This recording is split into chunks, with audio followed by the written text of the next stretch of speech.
सदा ईमान हो सेवा व सेवक चर बना देना। दया कर दान भक्ति का हमें परमात्मा देना। वतन के वास्ते जीना, वतन के वास्ते मरना, वतन पर जा फिदा करना, प्रभु हमको सिखा देना। दया कर दान भक्ति का हमें परमात्मा देना। दया करना हमारी आत्मा में शुद्धता देना। Good morning students. प्रस्तुत है आज का सुविचार यानी thought of the day. A quick temper will make a fool of you soon enough. जल्दी गुस्सा करना जल्द ही आपको मूर्ख साबित कर देगा। अर्थात हमें गुस्से पर नियंत्रण रखना चाहिए, क्योंकि गुस्से में इंसान की बुद्धि काम करना बंद कर देती है और गुस्सा स्वास्थ्य के लिए भी हानिकारक होता है। गुस्से में इंसान सही निर्णय लेने में भी असमर्थ होता है। अतः बच्चों, हमें अपने गुस्से पर काबू रखना चाहिए, क्योंकि गुस्से में इंसान दूसरों के साथ साथ खुद को भी नुकसान पहुंचाता है। Okay, thank you. सवेरे की नमस्ते। आज का शब्द है today's word is ABSORB, absorb. Absorb शब्द का हिंदी में मीनिंग है अवशोषित करना, सोखना, खपाना आदि। वाक्य प्रयोग देखते हैं। जैसे कपड़े पानी को सोख लेते हैं, clothes absorb the water. And second, खेत पानी खपा लेता है, फील्ड्स एब्जॉर्ब वाटर। धन्यवाद। सुप्रभात। अब बारी है आज की पहेली की। 2 अक्षर का मेरा नाम, मेरे बिन चलता ना काम। रंगहीन हूँ, स्वादहीन हूँ, हरदम आता हूँ मैं काम। सोच के बताइए ऐसी कौन सी चीज़ है जो आपको हर वक्त चाहिए, ना उसमें रंग है ना स्वाद है। सही पहचाना, पानी। पानी के बिना हमारा काम नहीं चलता है। शुभ प्रभात। आज के इतिहास में 1896 में आज ही पक्षी विज्ञानी और प्रकृतिवादी सालिम अली का जन्म हुआ। पक्षी विज्ञानी सालिम अली ने पक्षियों से संबंधित अनेक पुस्तकें लिखी थी। बर्ड्स ऑफ इंडिया इनमें से सबसे लोकप्रिय पुस्तक है। आज के इतिहास की दूसरी घटना, सन 1946 में आज ही बनारस हिंदू विश्वविद्यालय के संस्थापक एवं भारत रत्न से सम्मानित पंडित मदन मोहन मालवीय का उत्तर प्रदेश के वाराणसी में निधन हुआ। धन्यवाद। Good morning everyone. आज के विशेष में आप सभी का स्वागत है। प्रत्येक वर्ष देश भर में 12 नवंबर को भारत के प्रसिद्ध पक्षी विज्ञानी और प्रकृतिवादी डॉक्टर सालिम अली के जन्मदिन के अवसर पर भारत सरकार द्वारा राष्ट्रीय पक्षी दिवस मनाया जाता है। डॉक्टर सालिम ने असामान्य रंग की गोरैया की पहचान की थी।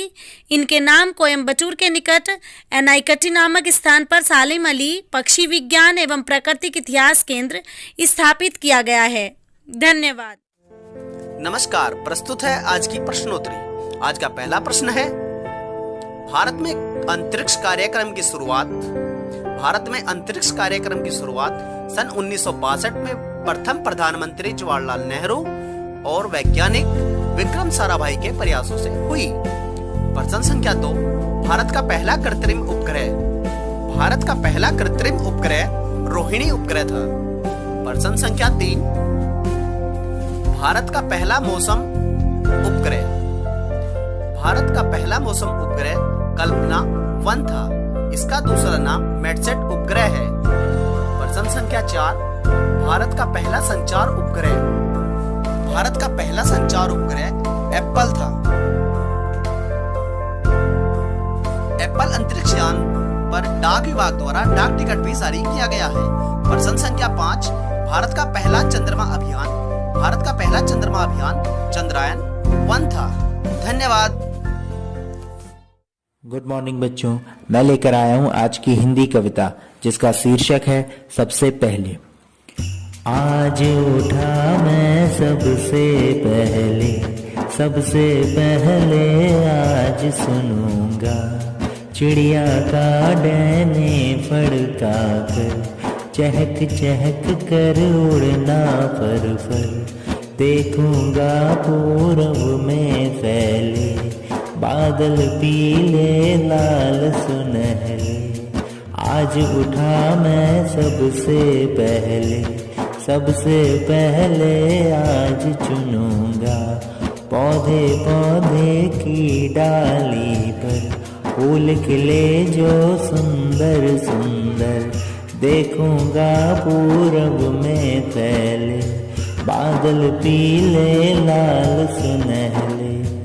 आज उठा मैं सबसे कहता आज फिरूंगा। कैसे पहला पत्ता डोला, कैसे पहला पंछी बोला, कैसे कलियों ने मुंह खोला, कैसे पूरब ने फैलाए बादल पीले लाल सुनहले। आज उठा मैं सबसे पहले।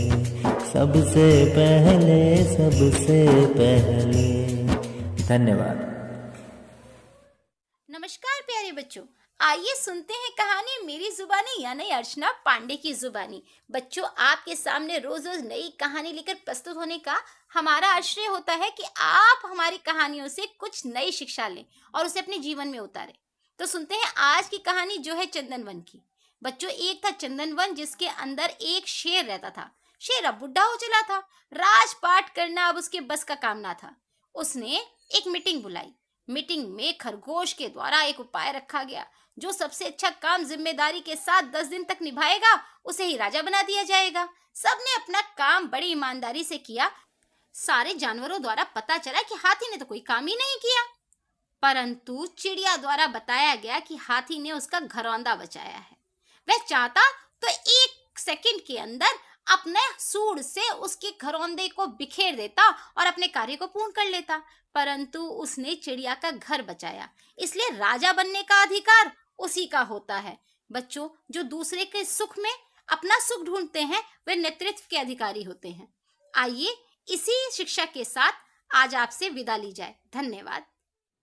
नमस्कार, मैं प्रेम वर्मा और आज मोटिवेट योरसेल्फ में हम बात करेंगे सफलता की।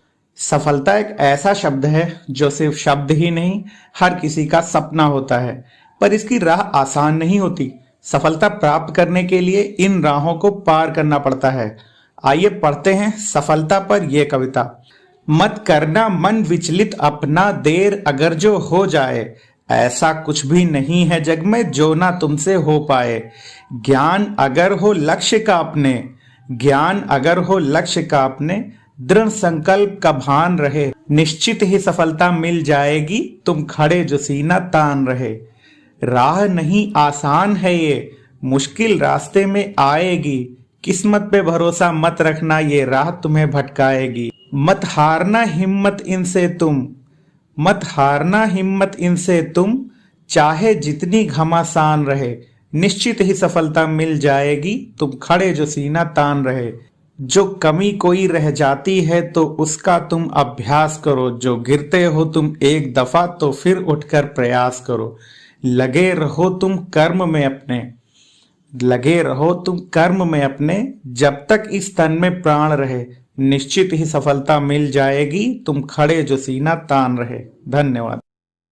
आप सभी को संजीव शर्मा का नमस्कार। आप देख रहे हैं प्रेरणा सूची में दर्शाए गए लर्निंग आउटकम को लेकर गतिविधि कैसे तैयार करें के संबंध में कार्यक्रम। हम आज बात करने वाले हैं एलो कोड H310 के बारे में।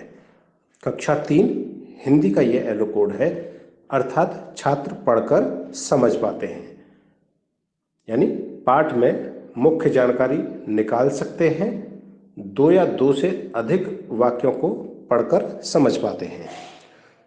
इस लर्निंग आउटकम को प्राप्त करने के लिए हम किस प्रकार की गतिविधियां शिक्षण योजना में लिख सकते हैं या कक्षा शिक्षण में करा सकते हैं, आइए देखते हैं। आज के एलो कोड के लेकर हम जो गतिविधि की बात करने वाले हैं, हमारी गतिविधि का नाम है सोचो और बताओ।